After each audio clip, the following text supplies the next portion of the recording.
Stephen William Hawking lahir pada tanggal 8 Januari tahun 1942 sampai 14 Maret tahun 2018, adalah fisikawan teoretis, kosmologi, pengarang, dan direktur penelitian Center for Theoretical Cosmology di Universitas Cambridge.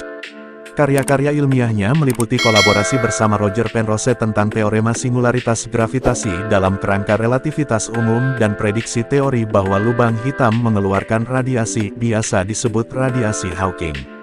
Hawking adalah orang pertama yang memaparkan teori kosmologi yang dijelaskan dengan menggabungkan teori relativitas umum dan mekanika kuantum.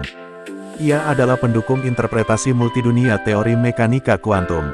Hawking adalah anggota kehormatan Royal Society of Arts, anggota seumur hidup Pontifical Academy of Sciences, dan penerima anugerah Presidential Medal of Freedom, penghargaan sipil tertinggi di Amerika Serikat.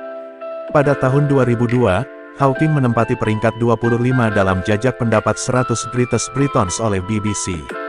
Ia menjabat sebagai guru besar matematika Lucasian di Universitas Cambridge pada tahun 1979 sampai 2009.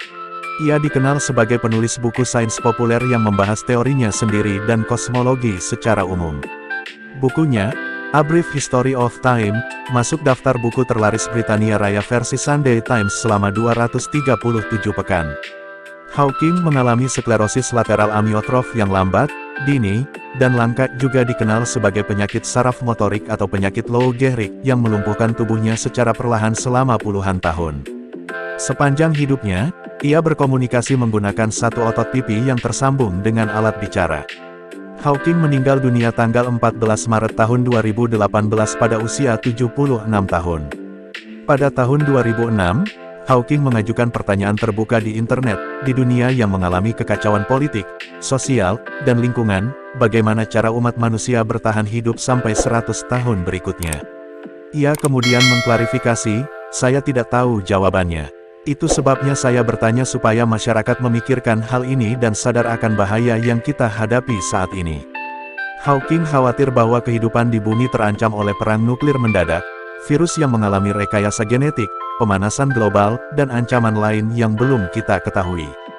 Bencana berskala planet tidak akan memunahkan manusia apabila manusia sudah mendirikan koloni di beberapa planet lain terlebih dahulu. Hawking memandang bahwa penerbangan antariksa dan kolonisasi antariksa penting bagi masa depan manusia. Hawking menyatakan bahwa karena alam semesta sangat luas, alien mungkin ada, tetapi manusia sebaiknya menghindari kontak dengan alien.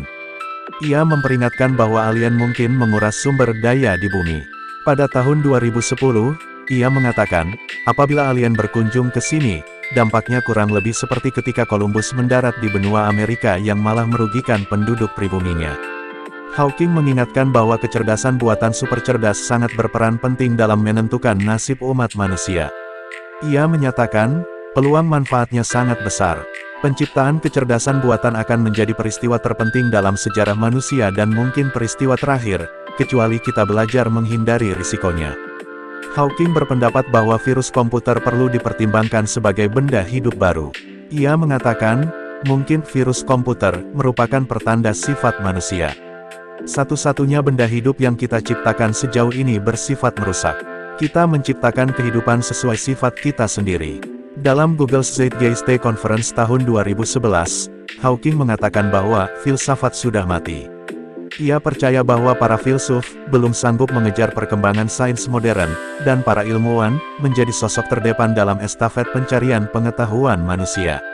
Ia mengatakan bahwa masalah filsafat dapat dijawab oleh sains, terutama teori-teori ilmiah baru yang memberikan kita gambaran semesta yang baru dan berbeda serta tempat kita di dalam semesta. Hawking menyatakan bahwa ia tidak setaat orang-orang pada umumnya, dan ia percaya